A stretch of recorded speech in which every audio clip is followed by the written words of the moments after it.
Kaidah yang kedua, segala yang datang dari Allah itu tidak mungkin buruk. Tidak mungkin. Kenapa kita diminta untuk taat dengan mutlak? Karena segala yang datang dari Allah pasti baik. Ya, pasti baik. Karena Allah menurunkan segala maslahat sesuai kebutuhan kita.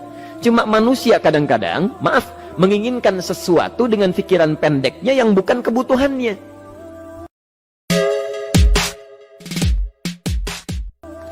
Al-Baqarah 216. Enggak pelan-pelan kita ya.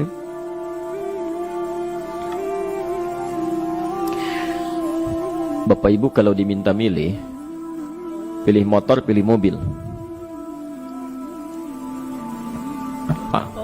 Pilih motor, pilih mobil. Kalau sebagai manusia biasa pilih motor, keterlaluan itu. Umumnya akan memilih mobil. Akan memilih mobil umumnya. Tapi kadang-kadang kita menginginkan sesuatu yang tinggi, menurut Allah itu bukan kebutuhan kamu. Kebutuhan kamu itu motor. Keperluan kamu motor. Kalau kamu punya mobil, sulit nantinya. Gangnya sempit, mesti bikin garasi, anggaran bertambah, dipikirin juga. Capek. Sudah, motor saja, terbebas dari banyak kemacetan. Mampu diurai, tidak banyak difikirkan. Pelan-pelan. Turun ayat, Kutiba alaikumul qitalu wa huwa kurhul lakum. Ya. Diwajibkan atas kalian berperang. Dulu orang diminta jihad gelisah. Ya. Gelisah. Nah, kalau ada perintah Allah yang melahirkan kegelisahan, ini maknanya. Ya, tidak harus dalam konteks jihad yang fisik. Ya. Jihad, melawan hawa nafsu kita. Jihad melawan pikiran kita. Jihad melawan prasangka buruk kita. Kadang-kadang ada keinginan kita yang kita inginkan menurut Allah itu belum baik untuk kita. Nah, sifat manusia ketika diberikan oleh Allah keputusan yang terbaik, kadang-kadang ada sifat dalam hatinya gejolak, belum bisa menerima. Ada gejolak di hatinya. Dalam keadaan demikian kata Quran, Kutiba alaikumul qital. Kalau Anda merasakan sesuatu sedang ada gejolak di jiwa, sulit menerima ketetapan Allah, maka perangi perasaan-perasaan buruk itu. Wa huwa kurhul lakum, walaupun itu sulit. Walaupun itu sulit. Jangan berprasangka buruk dulu pada Allah. Ayat yang indahnya, perhatikan kalimatnya. Asa an takrahu syai'an fa huwa khairul lakum. Boleh jadi Anda tidak menyukai sesuatu, di balik itu ada kebaikan-kebaikan besar yang Allah sedang rencanakan. Karena pikiran kita pendek, maunya sekarang saja. Tapi subhanallah, Allah sangat panjang, tidak ada batasnya. Allah memberikan maslahat sampai kamu meninggal, ini maslahatnya. Kamu berpikir sekarang saja. Wa asa an tuhibbu syai'an wa huwa syarrul lakum. Sedangkan boleh jadi di balik yang kita sukai, ada keburukan yang sedang menunggu kita di depan ini. Kamu tidak tahu. Ya. Apa logikanya? Wallahu ya'lamu. Allah tahu masa depan yang akan terjadi menimpa kita. Wa antum la ta'lamun. Sedangkan kalian tidak bisa membaca masa depan. Ya. Saya punya adik perempuan datang lalu meminta doa. Kak, saya ingin tes katanya. Ya, di salah satu bank. Kemudian sudah pada tahap akhir yang menurut hitung-hitungan manusia dan perkiraannya insya Allah lulus. Karena tidak ada alasan apa-apa lagi untuk tidak meluluskan. Baik, bismillah kita berdoa. Tapi doa kita seperti dibimbing oleh Quran, tidak minta dunia saja. Ya. Jadi dunia baik, Al-Baqarah 201. Rabbana atina fid dunya wa fil akhirah. Ya. Dunia minta baik, akhirat minta baik. Tapi aturan dunia dan akhirat ini jangan disebandingkan, rugi. Dunia itu kecil. Ya, akhirat lebih besar. Dunia itu kecil. Makanya diatur di Al-Qasas ya, ayat 77 sampai 78 itu aturannya wabtaghi fima atakallahu daral akhirah wala tansa nasibaka minad dunya. Minta seluas-luasnya akhirat, tapi dunia jangan berlebihan. Ya.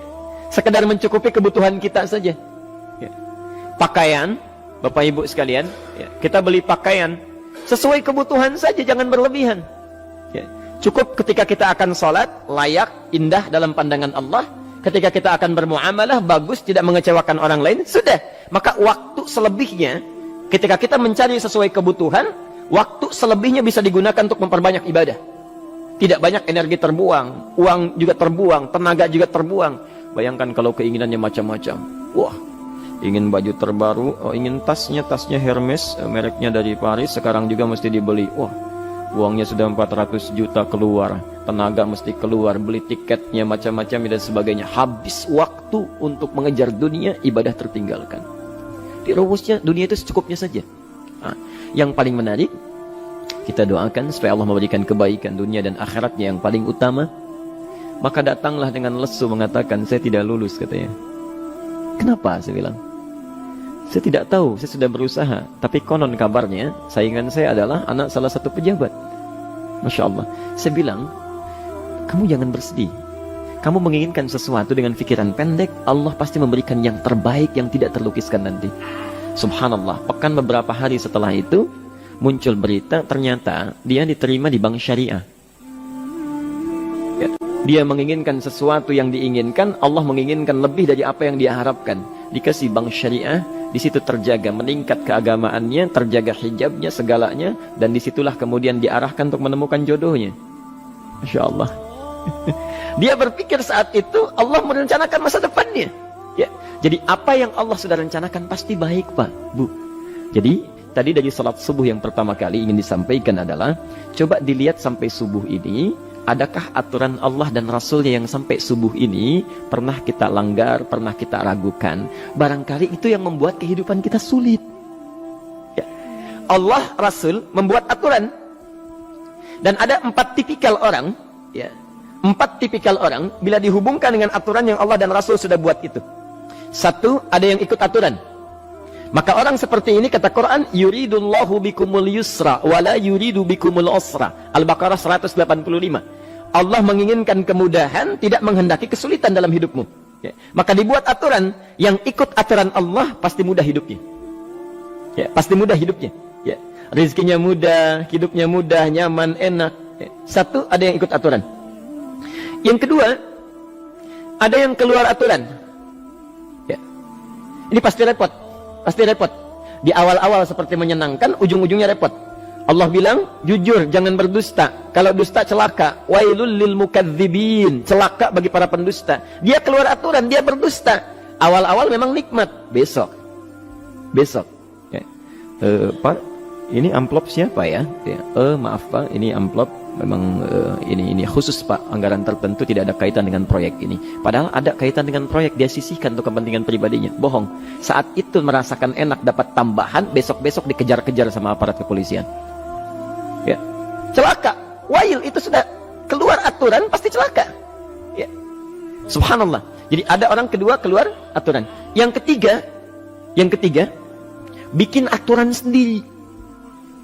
Dikasih aturan, dia bikin aturan sendiri. Subhanallah. Kalau sakit, dibuat ketentuan. Sakit pertama, kalau biasa-biasa saja, ya, subhanallah, ikhtiarnya pergi ke dokter. Seorang sahabat datang kepada Rasulullah, ya Rasulullah, saya sakit, tolong doakan saya. Kata Nabi, idhab ila tabib, pergi ke dokter. Ini orang pintar sekali. Kata orang ini, ya Rasulullah, Anda kan Nabi Rasul, angkat tangan Anda, Allah kan maha menyembuhkan, nanti Allah sembuhkan saya. Cerdas ya? Tapi subhanallah, Nabi harus lebih cerdas, dapat bimbingan dari wahyu. Pergilah ke dokter karena kesembuhan yang telah Allah tetapkan dititipkan di tangan para dokter. Masya Allah, pergi ke dokter. Ya. Itu rumus pertama. Nanti kalau dokter sudah pada hand up, ya, angkat tangan tidak mampu menyembuhkan, itu tandanya Allah ingin langsung menyembuhkan tanpa turut campur makhluk yang ada. Maka kaidahnya akan berubah nanti, ya, dari kaidah biasa kepada kaidah Al-Anbiya ayat 83 sampai 84. Itu aturan yang menyembuhkan langsung dari Allah Subhanahu wa taala. Tapi kalau Anda sakit, perginya ke dokter. Ya. Cuma ada manusia bikin aturan sendiri. Sakit, pergi ke dukun. Ya. Dukun nggak bisa, pergi ke paranormal. Dirinya pun sudah nggak normal. Makanya disebut paranormal, karena nggak normal. Ya. Tapi didatangi juga, gitu, bikin aturan sendiri. Karena itu jadi lebih sulit hidupnya. Ya. Doa, minta pada Allah, kan sederhana. Ya. Doa, nggak bayar, nggak ada macam-macam, Masya Allah, gampang sebetulnya. Ada kekeringan, sekarang kan banyak kekeringan ya, banyak kekeringan. Dikasih rumus, subhanallah, dikasih rumus yang tidak perlu pakai biaya, meluangkan waktu, itu pun berpahala juga. Dunianya dapat, akhiratnya melimpah. Ya. Dikasihlah salat istisqa, Masya Allah, tinggal minta, memohon kepada Allah. Salat, mengangkat tangan, mohon pada Allah, subhanallah. Manusia tidak bikin aturan sendiri. Digarami saja. Orang garamin sayur, dia garamin awan. Cari biaya miliaran, terbang pakai pesawat. Kalau Allah tidak berkehendak, ya sudah. Ya. Ayo silahkan, berapa biaya yang mau kamu kumpulkan? Tenaga yang kamu kumpulkan, silahkan aja. Ya, yang ini hujan, bikin kering lagi di sana. Sana hujan, bikin kering lagi di sana. Mau sampai kapan? Ya, dikasih yang gratis tinggal muncul. Cuma manusia bikin aturan sendiri, ya susah hidupnya. Itu yang ketiga. Yang keempat, ada orang nggak mau diatur. Allah bikin aturan, dia nggak mau diatur. Ya, Masya Allah. Ini yang luar biasa. Inilah yang fasik. Fasik itu keluar dari aturan, menyimpang, tidak mau diatur dia. Ya, tidak mau diatur. Karena itu Bapak Ibu sekalian, dari ayat yang pertama ini, ya, mari kita evaluasi sampai dengan hari ini subuh. Dari ayatnya memang sederhana, singkat, padat, cuma satu ayat. Tapi meminta kita untuk melihat, sudahkah sampai hari ini taat pada Allah dan Rasulnya? Yang kedua, ketaatan kita apakah selalu ragu atau sudah melahirkan keyakinan yang paripurna? Ya. Yang ketiga, pelajari aturan-aturan Allah terkait kehidupan kita. Aturan salat, aturan muamalah, ya, aturan beraktivitas, aturan berumah tangga. Pelajari itu supaya mendapatkan kemudahan. Biasanya kesulitan didapatkan karena kita belum mengenal aturan Allah dan Rasulnya.